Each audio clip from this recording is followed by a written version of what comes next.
Hello and welcome to all our viewers in Nigeria and around the world to News Cycle on Global Television. We're live in the nation's capital, Abuja. I'm Uyi Abumofwewe.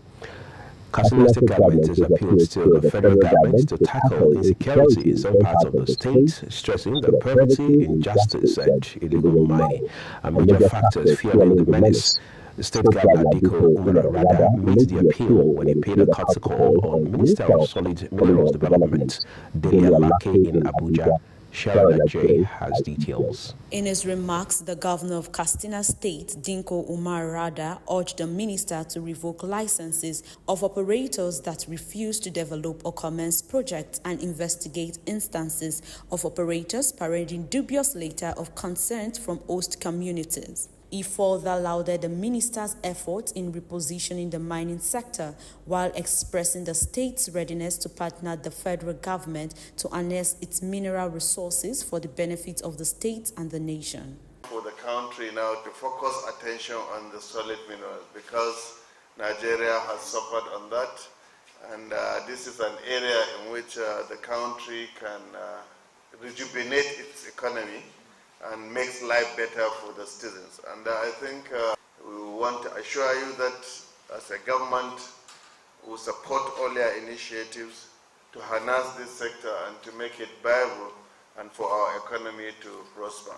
In his response, the Minister of Solid Mineral Development, Oladele Alake, explained that the federal government places premium on Katsina in its plans for the development of the mining sector because of the large deposits of valuable minerals. He further urged states to seek approval of the federal government before making policy pronouncements on mining activities.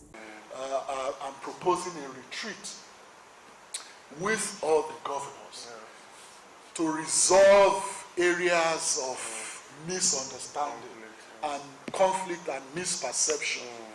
For instance, we've heard from several states governors making policy pronouncements on the solid mineral sector, which is not ideal.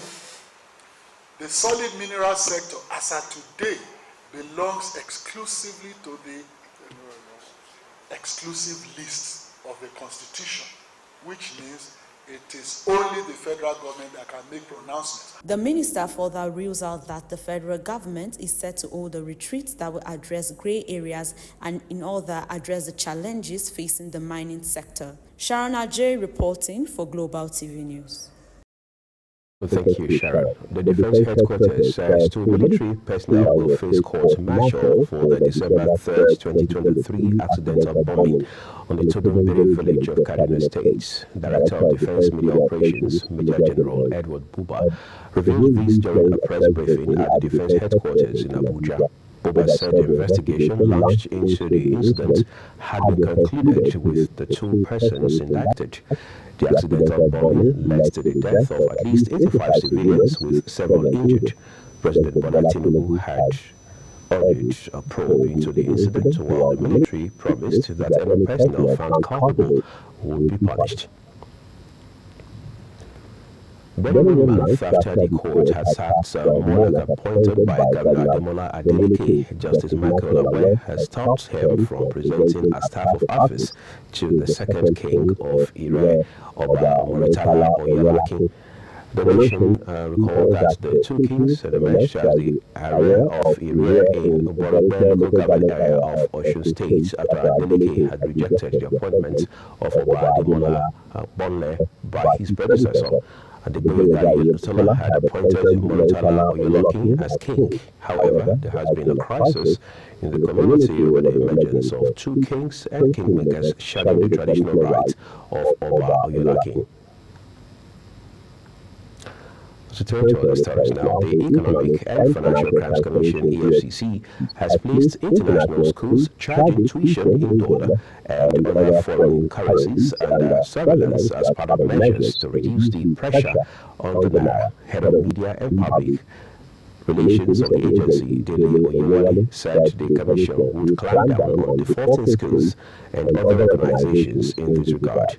He reiterated that it was illegal for schools, hotels, and firms operating in the country to charge for services in foreign currencies. Some protesters from Zamfara State have called on the Economic and Financial Crimes Commission to reopen investigations on the former governor of the state, Bello Matawalle. The protesters, under the auspices of APC Loyalist Forum, want the EFCC to investigate all petitions against the former governor, including the alleged contract diversion of up to the tune of 70 billion naira during his tenure as governor of the state. The agency's Director of Public Affairs, Wilson Wujare, who received the protest letter on behalf of the chairman, assured the protesters that the commission is determined to pursue every corruption case to a logical conclusion.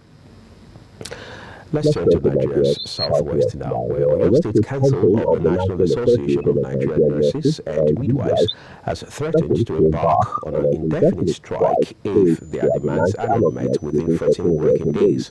The council, in a letter addressed to Governor Seyi Makinde, stated that the resolution was made after its State Executive Council meeting held on issues affecting the welfare and career progression of nurses working with the state government. The demands of the nurses border on shortage of staff, correction of the wrong national date on promotional letters, and implementation of the adjusted consolidated health salary structure, among others.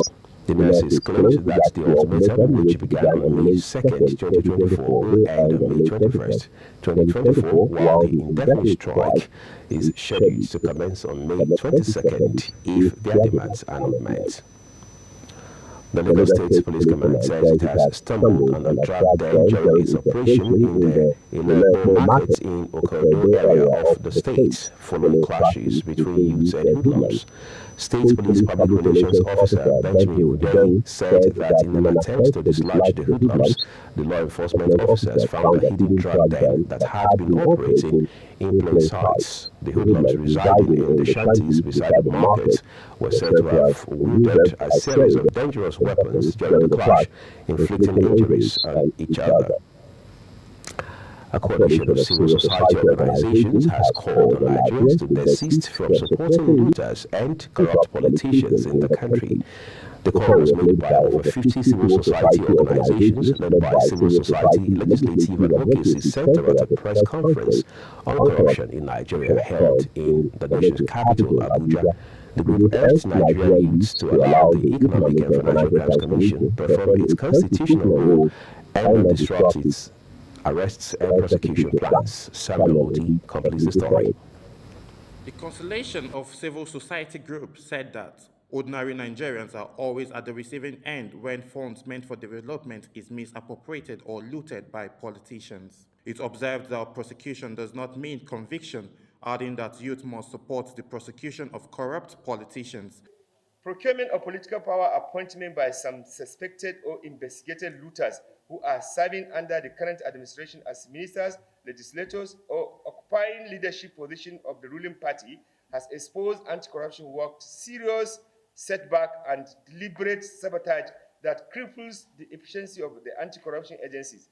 It is distressing to see people facing corruption allegations being appointed by the president to handle various positions of authority. Nigeria's growing corruption system. Corruption poses a significant obstacle to establishing effective governance in Nigeria. By diverting resources and subverting transparent systems designed to ensure the delivery of good public services, corruption hinders the nation's capacity to develop. It further urges President Tinubu's led administration to address the rising defamation of anti-corruption agencies in the country. Today, many serving lawmakers and ministers have corruption allegations against them. This is producing a culture of impunity, where politicians engage in corrupt practices without fear of consequences. This has eroded public trust in government and undermined legitimacy of democratic process. To address the growing crisis facing anti-corruption programs, we recommend the following. 1. Growing concerns over the declining levels of autonomy and integrity of the judiciary must be addressed. The National Judicial Council must diligently monitor its members and promptly remove any corrupt judicial officer found to be compromising the judicial system. Well, there's always been corruption in this country, so it's not a new phenomenon. Our alarm is based on the new dimension that corruption has reached in our country, where it's making it virtually impossible for government to do its work. The work of government is to provide for the welfare and security of Nigerians. And increasingly, government is not able to do that. They noted that Nigerians have their hopes on democracy despite its flaws and urges anti-corruption agencies and judiciary to do the needful. I am Samuel Odi reporting for Global Television. Thank you, Samuel Odi. You're watching News Cycle coming to you live from Nigeria's capital, Abuja. We're on Star Times, channel 276. Can follow us on all social media platforms using the Global TVNG and other handles now showing on your screen. When the cycle returns, in a bid to address fuel scarcity, federal government begins 15-day emergency supply of the product. This and other stories coming your way right after this short break. Do stay with us, everyone.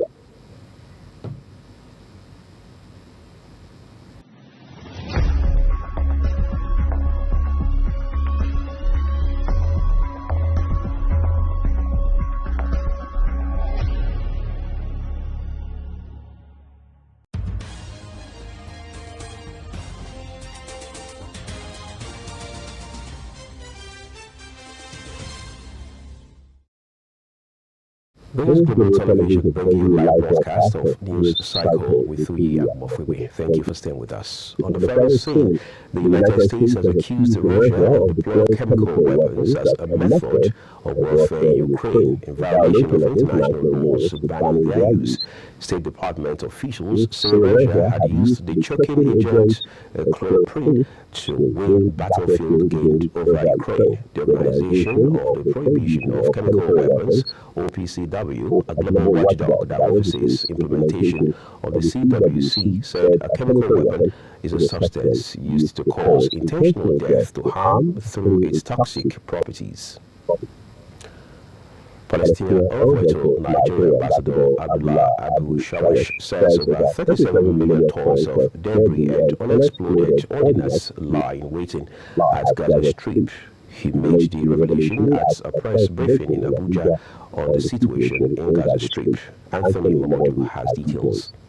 Ambassador Abdullah Abu Shawash says the number of persons killed in the Hamas-Israel conflict has reached over 34,000, with 77,000 wounded and unspecified number of persons missing.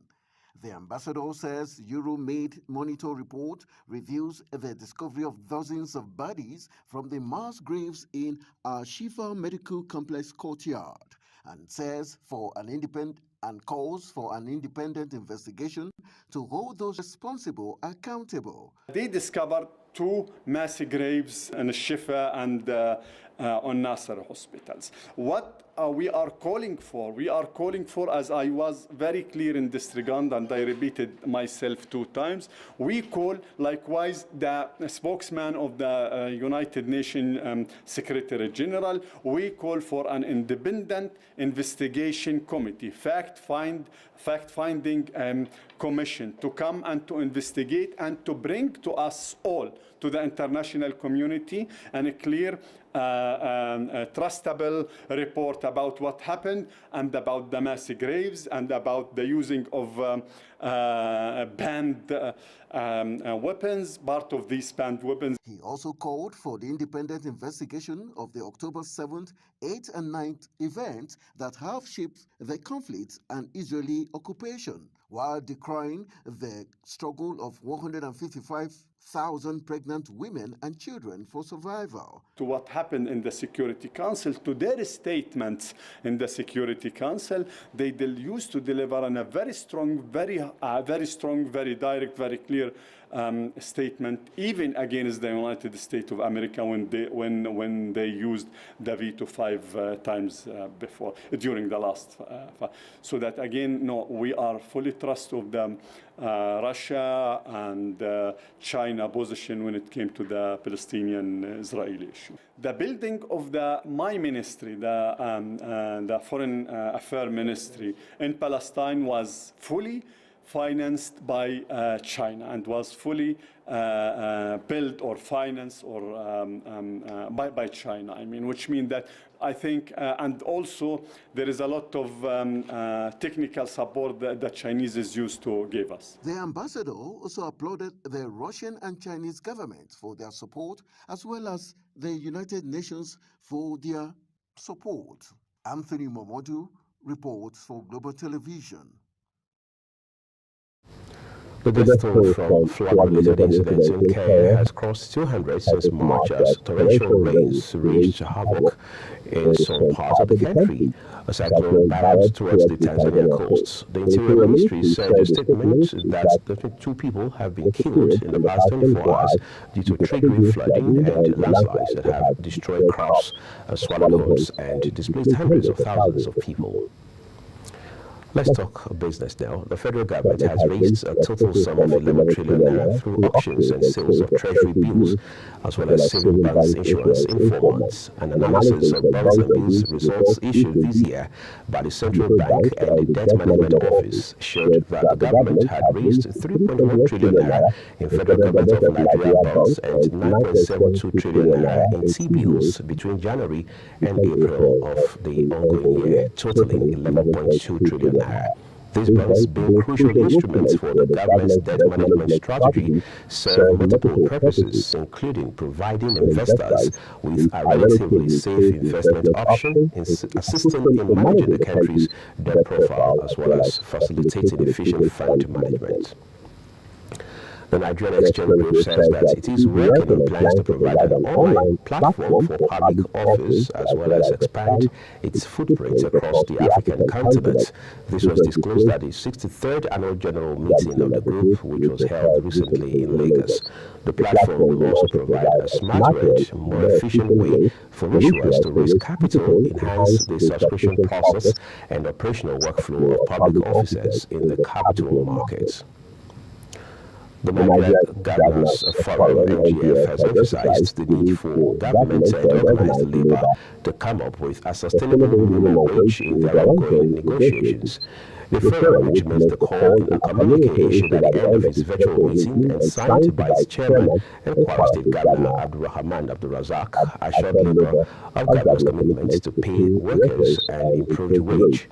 In response, the Nigerian Labour Congress and Trade Union Congress warned the state governors against defaulting on the new minimum wage that will be approved during the ongoing negotiations. However, the forum in its statement said it was assessing each state government's fiscal capacity and the potential effects of different proposals to determine an enhanced minimum wage that could be sustained by the states.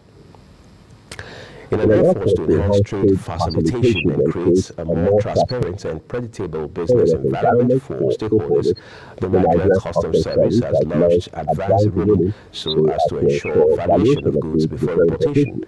Speaking at an event in Abuja, Controller General of the service, Adewale Adeni, said the launch of the advanced ruling is a critical mechanism that allows traders to obtain binding decisions from customers administrations on the clarification, origin, and valuation of goods before importation. Kikolomo Kerry has more. We'll bring you details of that story in our subsequent bulletin. The federal government says it will stop granting licenses to gas companies with no capacity to build pipelines for gas distribution. This, the government said, became necessary to discourage the transportation of compressed natural gas through the routes. Minister of State for Petroleum Gas, Ekwelikpe, made this disclosure when he was in Abeokuta, Ogun State capital. Ekpo had visited Abeokuta for an on-the-spot assessment of Saturday's CNG explosion at Ita-Oshun. The federal government has announced that it is set to issue a fully valid operating license to 650,000 barrels per day capacity at Dangote Petroleum Refinery. It announced this at the Stakeholders Consultation Forum on Midstream and Downstream Host Community Development Trust Regulations organized by the Nigerian Midstream and Downstream Petroleum Regulatory Authority in Abuja. The agency of the government, however, explained that although it had awarded a pre-commissioning license to the $20 billion refinery, a fully valid operating license would be issued to the facility very soon. Minister of Works David Umahi has disclosed that the federal government will pay 2.75 billion naira compensation to property owners affected by the demolition necessary for the construction of the Lagos-Calabar Coastal Highway spanning from Channel 0 to Channel 3. He revealed this information during a stakeholders meeting held in Lagos State. More compensation, he said, is expected to be paid in the coming days.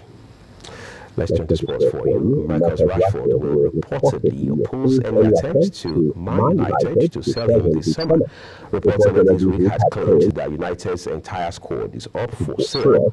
According to Kobe Mao, Erasmus Hodgins, and Alejandro Garnacho, with Rashford one of those at risk of being moved on. It comes as part of Sir Jim Ratcliffe's attempts to overhaul United and restore them to their former glories after another difficult campaign. The 26-year-old is valued at £80 million will defy United if they try to move him on.